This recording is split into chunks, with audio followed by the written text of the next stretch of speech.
I still remember the sound of his voice that night, calm but cutting, like a blade wrapped in silk. Ryan stood by the kitchen island, one hand on his coffee mug, the other swirling his car keys, the way young men do when they think they've already conquered the world. Claire was beside him, pretending to check something on her phone, avoiding my eyes.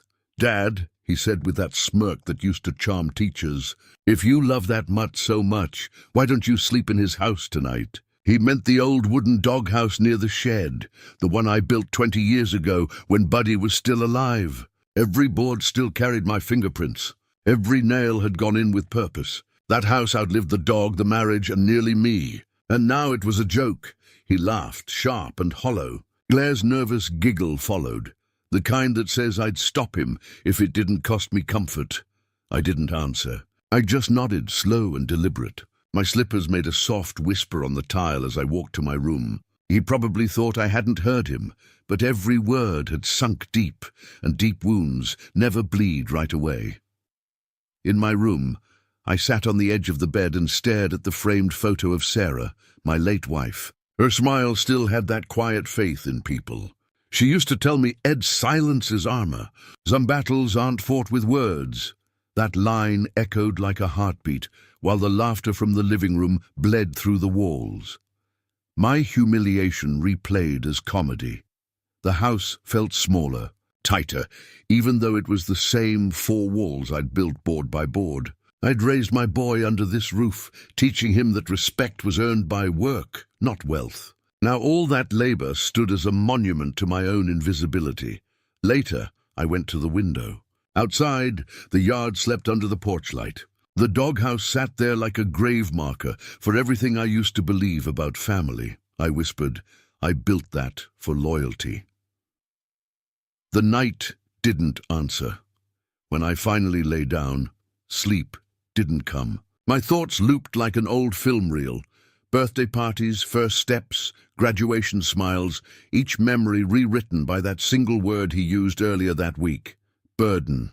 People think old age hurts in the joints. They're wrong. It hurts in the memories. I must have dozed for an hour before dawn light crept across the curtains. The laughter from the night before still rang somewhere in my head. I got up, made tea, and sat on the porch. The cup trembled a little in my hand, not from age, but from disbelief. When Ryan passed by on his way to work, he didn't say a word. The scent of expensive cologne trailed behind him. I remember thinking how strange it was that something so polished could come from someone raised by calloused hands. He glanced at me once. That quick, dismissive look you give to furniture you plan to replace, that was when I knew. Not that he'd crossed a line, but that I'd finally stopped drawing them for him. I watched the car pull out of the driveway. Gravel crunched, dust rose, and then silence. Real silence. The kind that doesn't comfort. It warms. I went back inside, poured the cold tea into the sink, and caught my reflection in the window pane. The man staring back wasn't beaten. He was waiting, and that was the night something inside me shifted, quiet, invisible but irreversible. Before we continue, please subscribe to the channel and tell me where you're listening from. It means more than you know. That night I didn't sleep. I sat on the edge of my bed, staring at the wall where the light from the street spilled through the blinds. It flickered faintly, like a heartbeat trying to remind me I was still alive. Through the thin wall I could hear Ryan's voice. He was on a call, laughing, telling someone what he'd said to me. Turning my humiliation into entertainment, every laugh from that room hit me like a hammer on bone. I wanted to yell, to throw something, to remind him who built this home. But the anger never reached my mouth. It just sat heavy in my chest, the kind of weight that doesn't move with breath. I looked around the room. The framed photographs lined the dresser. Sarah smiling, Ryan in his graduation gown, Buddy as a puppy chewing on my boot. Every picture was proof that I had given my life away one piece at a time. Now those same memories felt like evidence in a trial I hadn't agreed to attend. The wallpaper near the window had started to peel. I'd been meaning to fix it for months, but my body didn't move the way it used to. Maybe that's what old age is. watching things fall apart slowly while pretending you still have the strength to hold them together. Morning came quietly. I got up before sunrise, made tea and sat on the porch. The chair creaked under me, a familiar sound in a house that no longer felt familiar at all. I watched the steam rise from the cup, twisting in the cold air, and wondered if that's what dignity looked like when it left the body. Invisible, rising and gone before anyone noticed. Ryan came out not long after, already dressed for work. His tie was crooked. His phone was glued to his ear. He didn't look at me, didn't even pause, just brushed past like I was part of the furniture. The car keys jingled in his hand, that same smug rhythm that once made me proud. He drove off without a word. The sound of the tires on the gravel lingered long after the car disappeared. I sat there waiting for something, maybe guilt, maybe regret, but nothing came. That day I did what I always did. Swept the porch, watered the small patch of flowers by the fence, refilled the bird feeder. Old men like me survive through routine. It's the only thing no one can take away. Inside, I noticed the quiet more than usual. Not peaceful quiet, the kind that follows after respect dies. Claire stayed upstairs most of the day. When she passed me in the hallway, she smiled like she was being polite to a stranger. At dinner, they talked to each other, not to me. He told her about work, about some new deal, about how the market favors those who take control. I wanted to laugh at that. Control. The word rolled around in my mind like a marble in a glass jar. He thought control came from noise, from confidence. I knew it came from silence, from knowing more than the people who underestimate you. After dinner, I went back to my room. I kept the lights off. I wanted the darkness to listen. I could still hear them faintly, the sound of dishes clinking, their laughter spilling into the hallway. I looked again at Sarah's photo on the nightstand. I whispered, "I'm sorry you had to see what we raised him into." Fata. Silence in the room answered with honesty. I hadn't heard in years. That was the night I stopped thinking like a father and started thinking like a man who had nothing left to lose. Days began to blend together after that night. Morning and evening looked the same, painted in dull shades of habit. I woke up before sunrise, swept the porch, and made tea even though no one ever joined me anymore. Routine had become my only companion. The house was never really quiet. It breathed in small sounds, the hum of the refrigerator, the creak of floorboards, the muffled laughter from the living room whenever Ryan's friends came over. They used to call me Sir. Now, when I walked in, the room just shifted uncomfortably until I walked out again. I'd learned to take the hint. Claire had started avoiding me completely. She spoke to me through Ryan now, as if I'd become too inconvenient to address directly. "Tell your father to move those boxes from the hallway or ask him not to. Leave his slippers near the stairs. My name, the one I'd carried my whole life, was disappearing from conversation. Even the dog from next door greeted me more warmly than my own family. When I sat outside, he'd trot over, tail wagging, like he knew what loneliness smelled like. I'd give him a biscuit and scratch behind his ears while his owner waved from afar. That small creature reminded me what gratitude looked like, simple, honest, wordless. Inside, the air was heavy.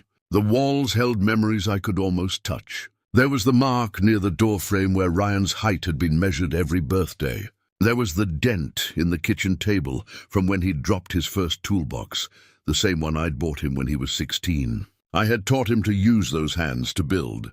Now they were used for signing papers, pressing phone screens, and dismissing people who'd made him. At dinner one evening, I joined them out of habit. Claire served the food in silence. Ryan scrolled on his phone, laughing at something I couldn't see. I cleared my throat to say grace like I'd done every night for years, but Ryan started speaking before I could open my mouth. "Dad, maybe you should eat in your room. You look tired." Tired, that word again. "People use it when they mean unwanted." I nodded and stood up. The chair made a small groan as if protesting for me. I carried my plate back to my room, closing the door gently behind me. I didn't cry.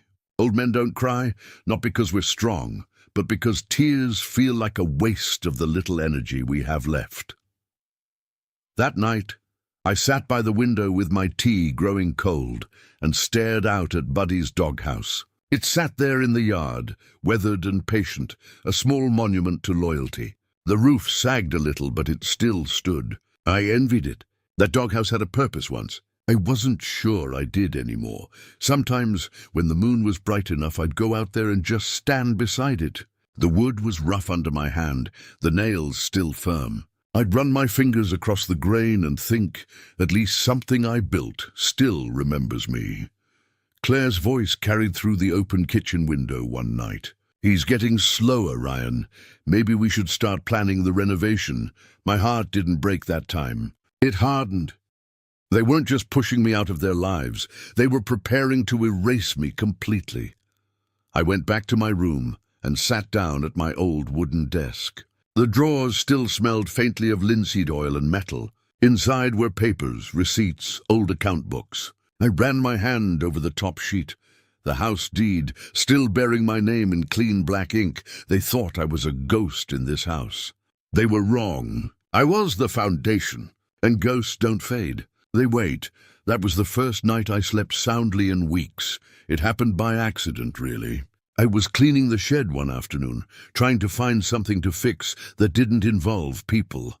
The sun was sharp, the kind that makes dust dance in the air, like old memories refusing to settle. I hadn't been inside that shed in months. The smell of rust, wood shavings, and oil took me back to simpler times, when everything that broke could still be repaired. I moved a stack of old paint cans and found my toolbox buried underneath. The latch was stiff, but it opened with a reluctant sigh. Inside, the tools were right where I'd left them: hammer, wrench, measuring tape, and at the bottom a folded envelope yellowed by time. It was the original property deed. My name, Edward Hayes, printed neatly in black ink. No joint ownership, no signatures added later, just me. I sat on the floor for a long time, the paper trembling slightly in my hand. The shed was quiet except for the distant hum of a lawnmower from a neighbor's yard. The world outside carried on as if nothing had changed, but something inside me shifted. That piece of paper reminded me that I hadn't given away everything yet. Not my dignity, not my name, not my ownership of this house.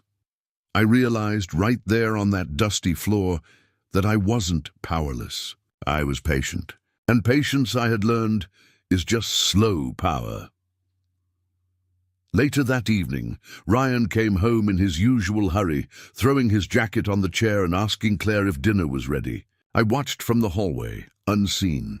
His words were clipped, mechanical, like a man rehearsing authority. He didn't even notice the shed light still glowing outside. He had no idea what I had found, what I had remembered. I didn't confront him. Not yet. Revenge, if you can even call it that, doesn't belong to anger.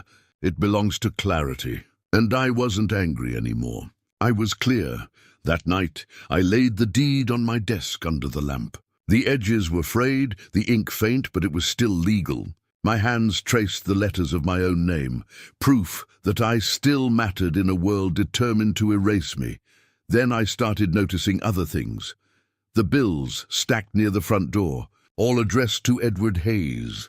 The property tax is still in my name. Even the car insurance policy Ryan bragged about paying was listed under my account. He had been living off my shadow, too arrogant to look down and see whose name was holding him up. I started to write small notes in a notebook. Dates, account numbers, the passwords I still remembered. Years of careful work had left me with more control than they knew. The next day, I tested something simple. The electricity bill was due. I didn't pay it, just waited.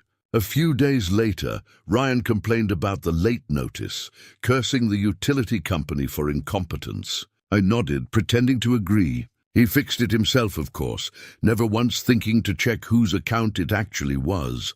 I smiled to myself that night, not out of joy, but realization. Pride makes people blind, and my son was blind enough to walk straight into the consequences he'd created. From that day on, the house felt different to me. Not as a place I'd been exiled from, but as something I could still control, silently, invisibly. Every brick, every key, every account number was a quiet reminder that I wasn't finished yet. I didn't know exactly what I would do, but for the first time in months, I knew I would do something.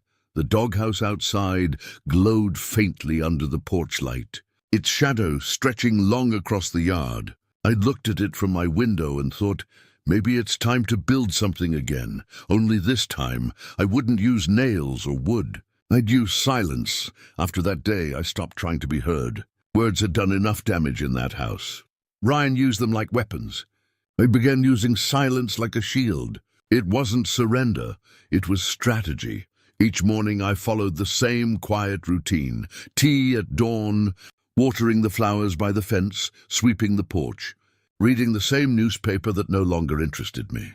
But behind those small rituals, I was watching, listening, learning. I noticed the rhythm of the household. Ryan left the house every morning at exactly 7:35. Claire made her calls around 10, her voice soft and sugary when she spoke to her friends, sharp and tired when she spoke to him. Around noon, she'd walk past my door and pause, as if checking to see if I was still alive. Then she'd keep walking. They thought I was fading, disappearing into the background like an old photograph.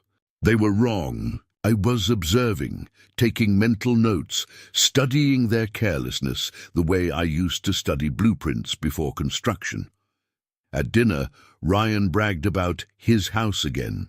I remember how he said it with that self-satisfied tilt of the head. Our home's value is climbing, he told Claire, cutting his steak with the same arrogance he used to cut people off mid-sentence. We might even renovate soon. I didn't look up from my plate.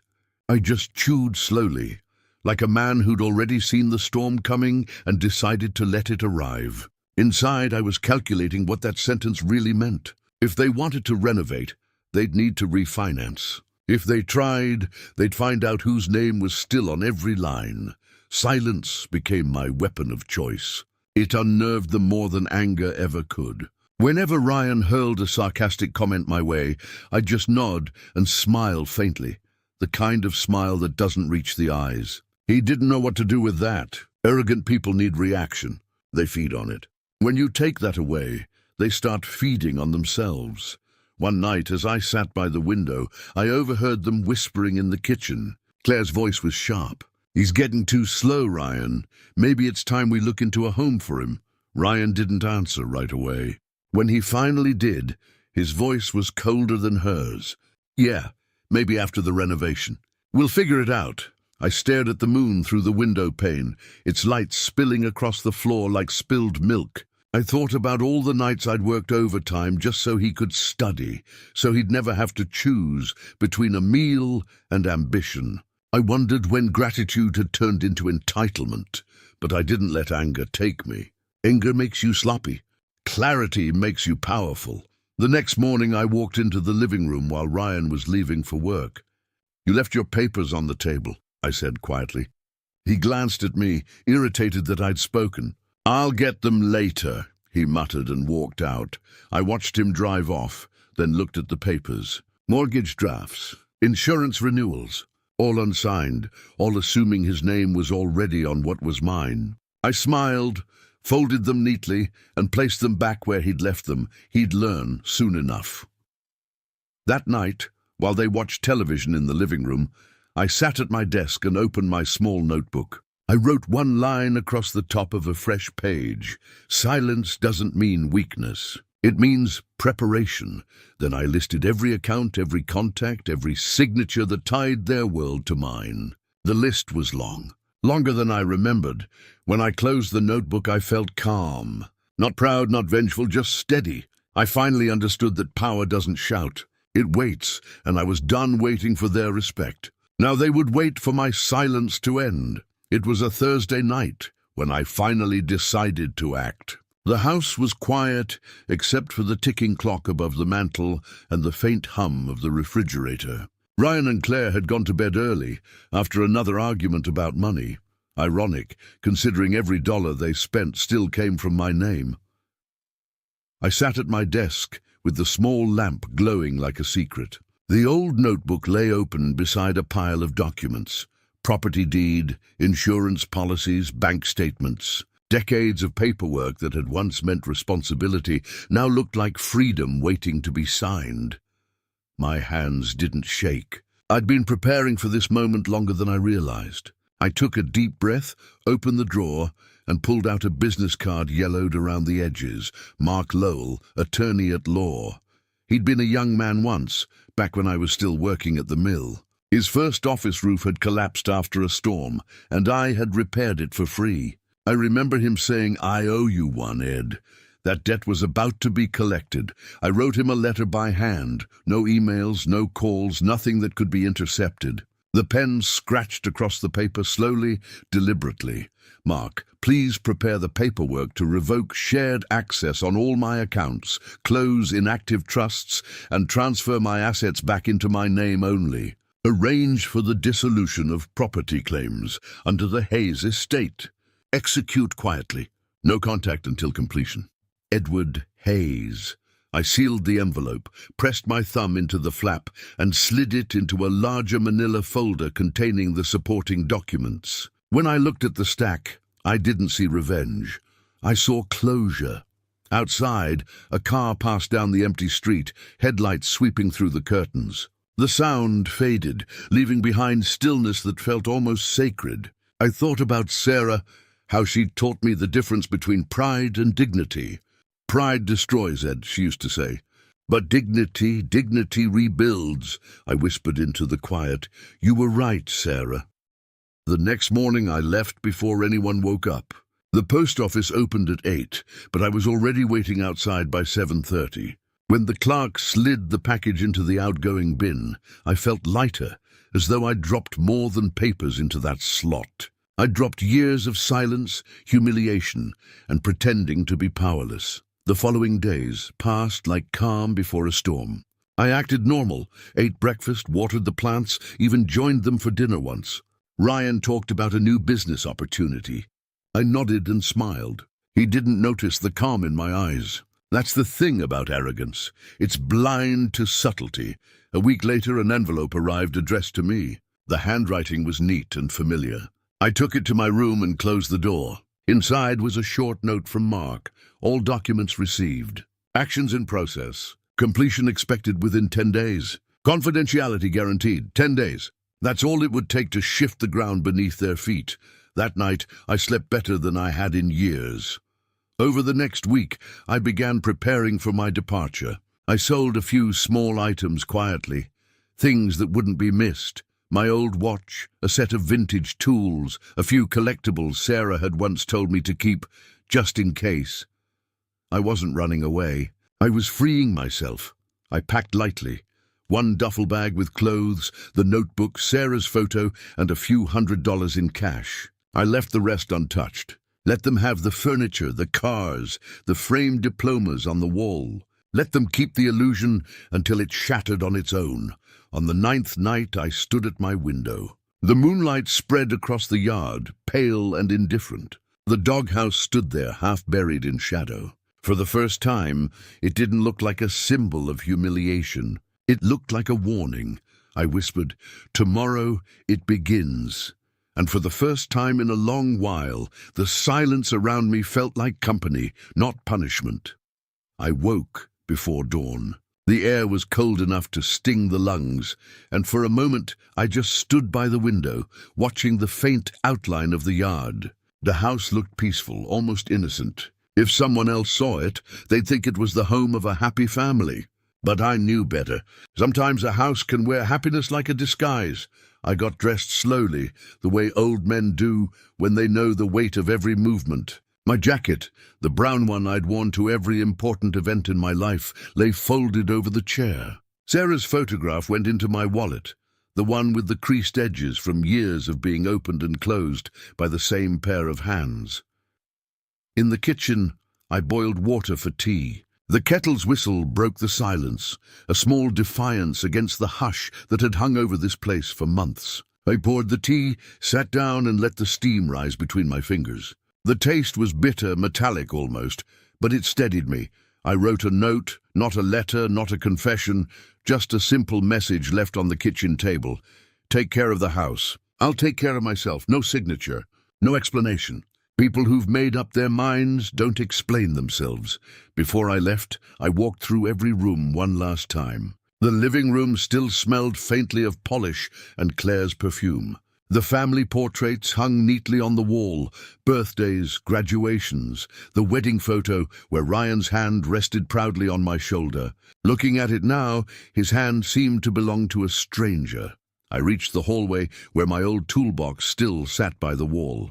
I ran my fingers over the handle, remembering all the things I had fixed in this house: leaky pipes, creaking floors, broken toys. But there were some things a father couldn't fix.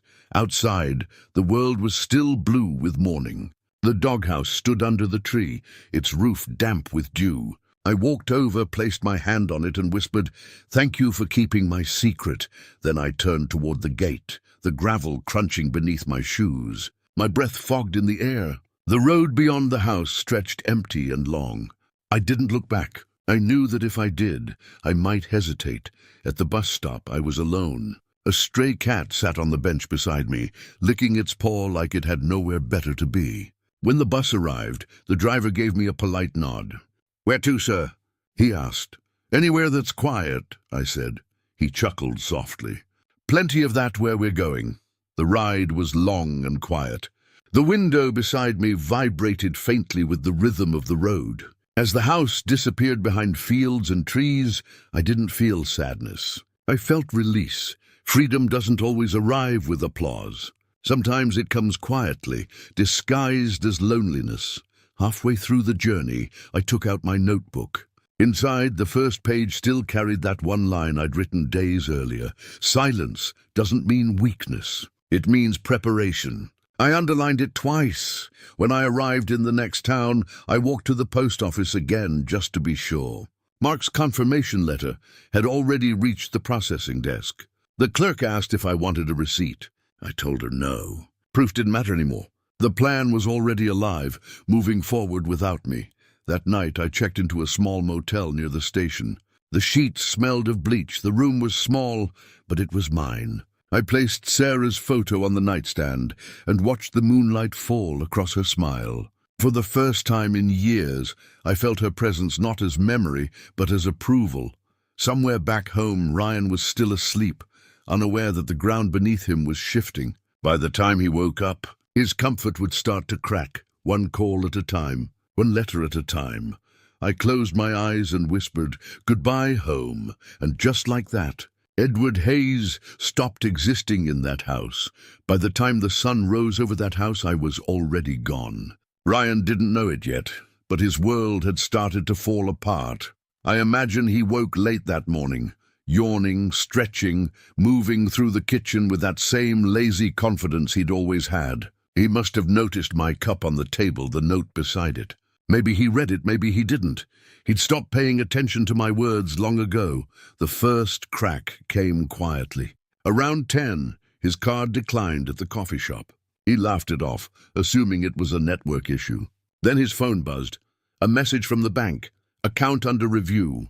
Please contact your branch. He ignored it. Pride makes people think everything inconvenient is temporary. By noon, his phone was a storm. Banks, insurance companies, property offices, all calling at once. He tried to shout his way through the confusion, but shouting doesn't change signatures. Claire called me 3 times that day. I know because I checked the phone later. I didn't answer. I wasn't cruel. I was done explaining. From the little motel room miles away, I sat by the window and watched rain streak down the glass. The television played softly in the background. Some morning talk show about family values. I almost laughed. By evening, Mark had called to confirm everything. "It's done, Ed," he said. "Ownership's transferred, accounts closed, utilities moved. He won't be able to touch anything without your authorization." I thanked him quietly. "You did good, Mark. You always did." When we hung up, I let the silence stretch. Not victory, silence. The kind that fills a room when justice finally lands. That same evening, Ryan must have walked through the house trying to make sense of the chaos. The electricity cut off first, the account no longer active. Then the water stopped. The Wi-Fi followed. One by one, the comforts he took for granted went dark. He called every number he could find. Bank representatives told him the same thing. "We're sorry, sir. The records show that Edward Hayes is the sole account holder." I could picture him standing in that kitchen, the same one where he'd once told me to sleep in the doghouse. His jaw clenched, his hands shaking. Blair pacing behind him, voice rising like sirens. "Fix it, Ryan. You said this was your house." He would have shouted something back, maybe cursed me, maybe blamed the system. Pride never dies quietly. The next day, legal notices arrived. The title deed reverted to my name. The bank froze his business account, pending investigation of unauthorized access. Everything that had been built on my back was now legally and rightfully mine again. People in town started to whisper. That's how small towns work. News spreads faster than truth. Some said Ryan had made bad investments. Others said he'd lost everything gambling. No one guessed the truth. No one suspected the quiet old man had simply taken back what was his. From my small motel room, I poured another cup of tea and smiled faintly. I didn't need to see the destruction. I'd lived enough years to know exactly how it would look. Confusion, anger, denial, and finally, silence. Justice doesn't always scream. Sometimes it just waits for pride to collapse under its own weight. When the rain stopped, I stepped outside. The air smelled clean, almost forgiving. I walked to a nearby park and sat on a bench under a tree. Children were playing in the distance, their laughter sharp and real. I closed my eyes and let the sound wash over me. I wasn't celebrating. I wasn't even relieved. What I felt was balance. For years, Ryan had lived high on a foundation he didn't build. Now he was learning what happens when that foundation moves. That night, I wrote one more line in my notebook.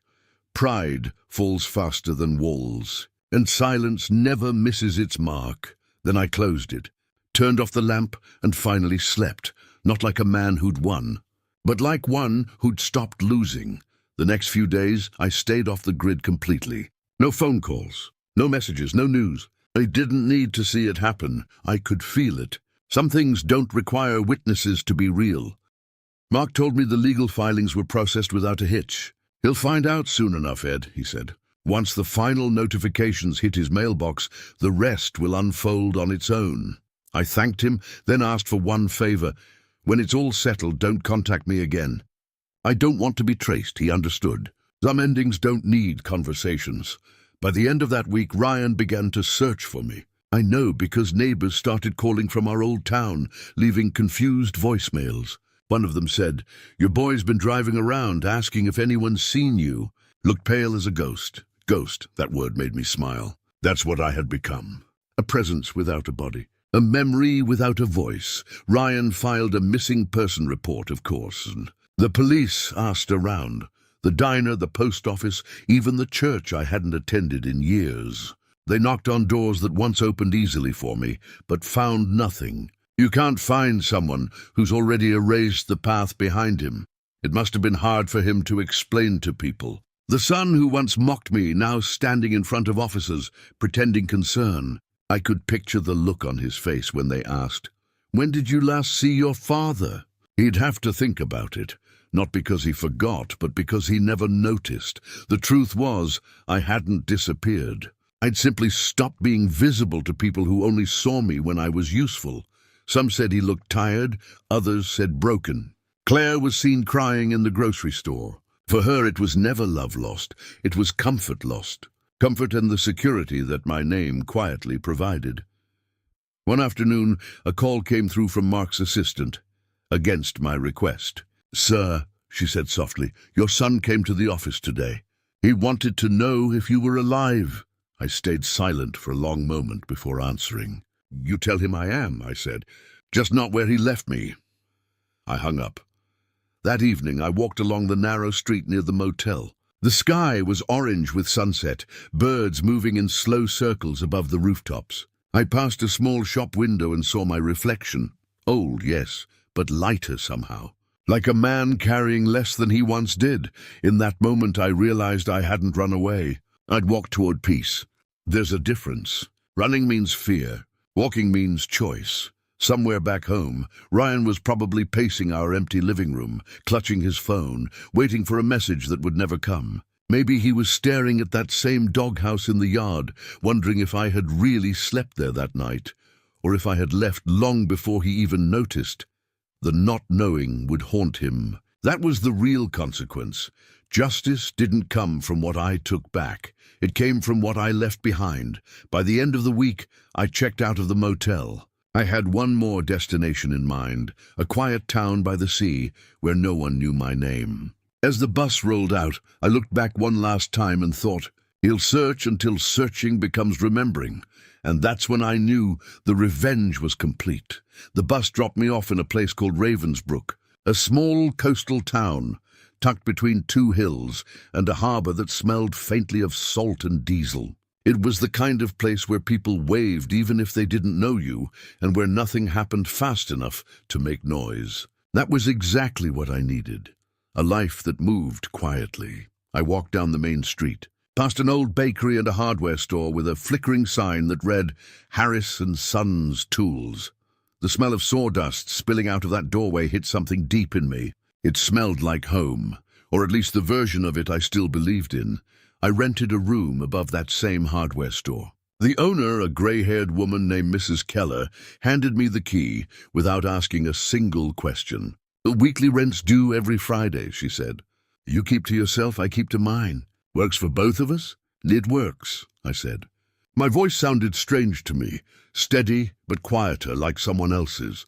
The room was small but clean. One window overlooked the narrow street, another faced the ocean in the distance. The walls were plain, the furniture minimal, a bed, a chair, a small table.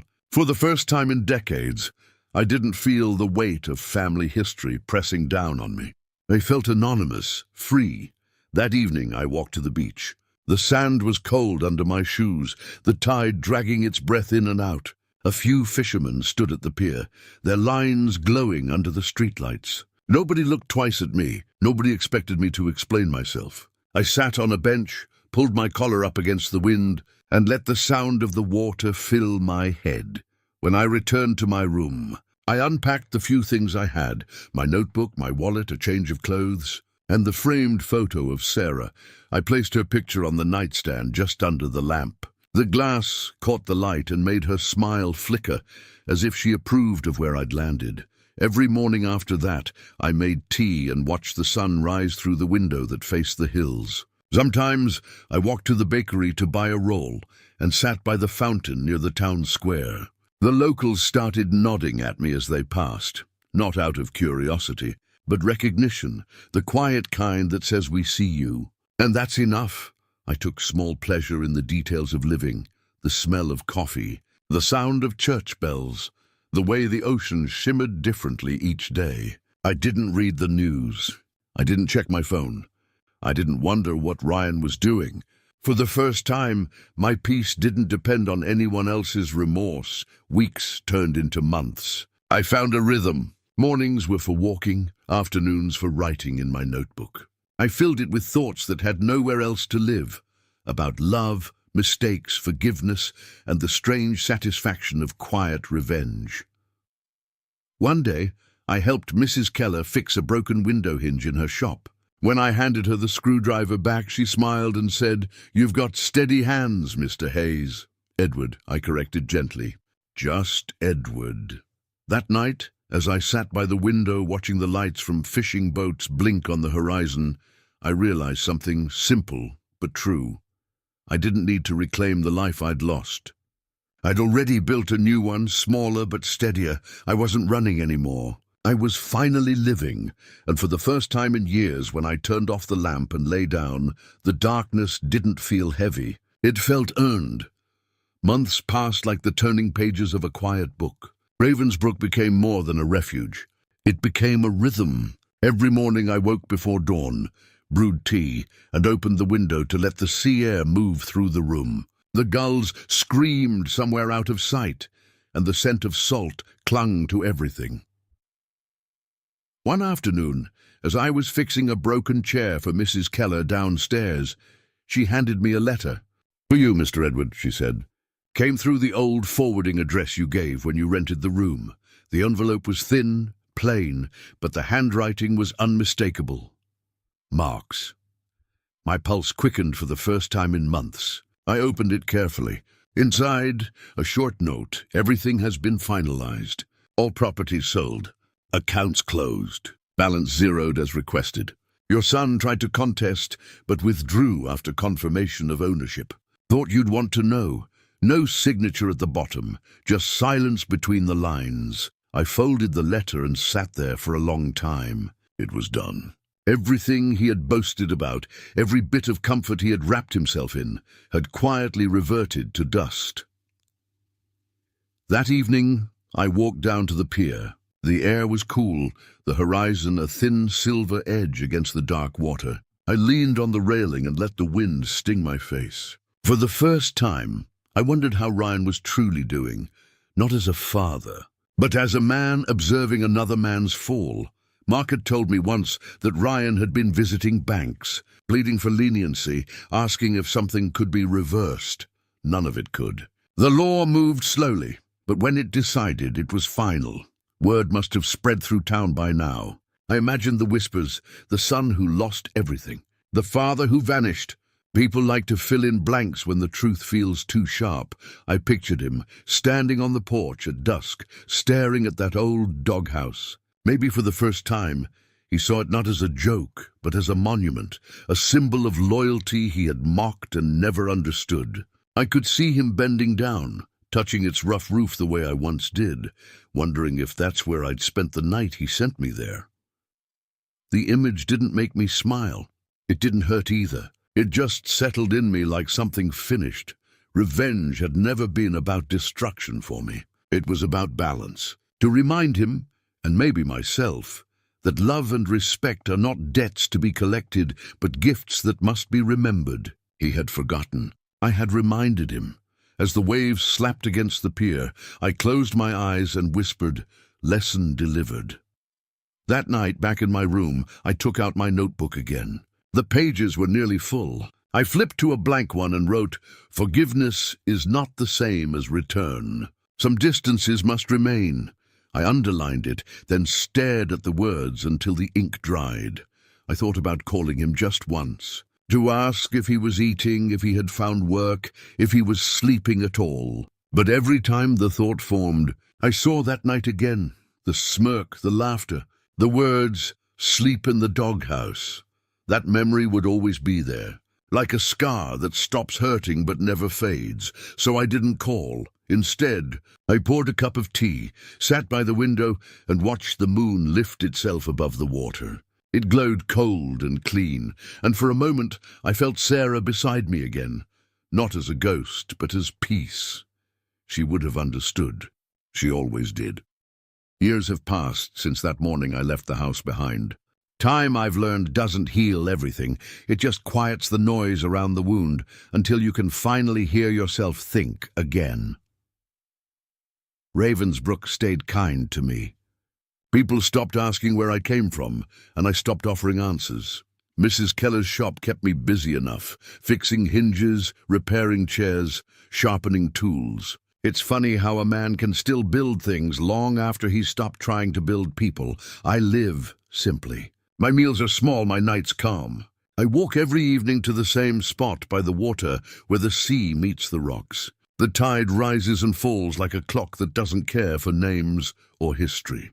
Watching it, I sometimes think about Ryan, not with bitterness, but with the kind of distance you give to something that's finally stopped hurting.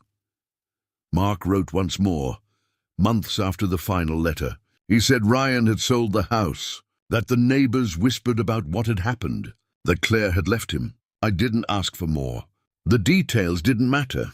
The story had already ended the day I walked away. I know what people would call it. Revenge. Maybe they're right, but to me it was something quieter, something older. A reclamation. You can't take back years or love or wasted breath, but you can take back your peace. When I left that house, I thought I was abandoning my life. What I really did was rescue it. The moment I stopped begging to be seen, I became invisible in the best way possible. Freedom doesn't always roar. It often whispers.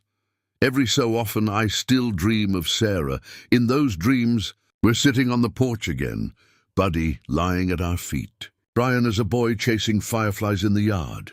I always wake up before the dream ends, but I don't wake with sadness anymore. I wake with gratitude that I once had something worth missing. I keep her picture by the window still.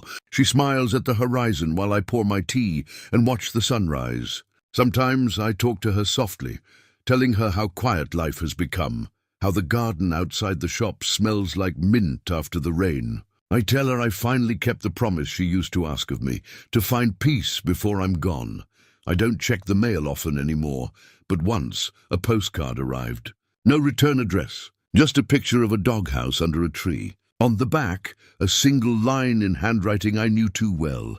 "I'm sorry, Dad." I set it on the table beside my cup and let the silence answer for me. Forgiveness, I realize, doesn't need words. It's not about letting someone back in. It's about no longer letting them occupy your pain. That night, I walked down to the shore one last time. The sky was clear, the stars bright enough to touch. I whispered into the wind, not for Ryan to hear, but for myself. He told me to sleep in the doghouse. I did one better. I left him in his own, and as the waves broke against the rocks, I finally understood. Silence isn't emptiness. It's the sound of peace after justice.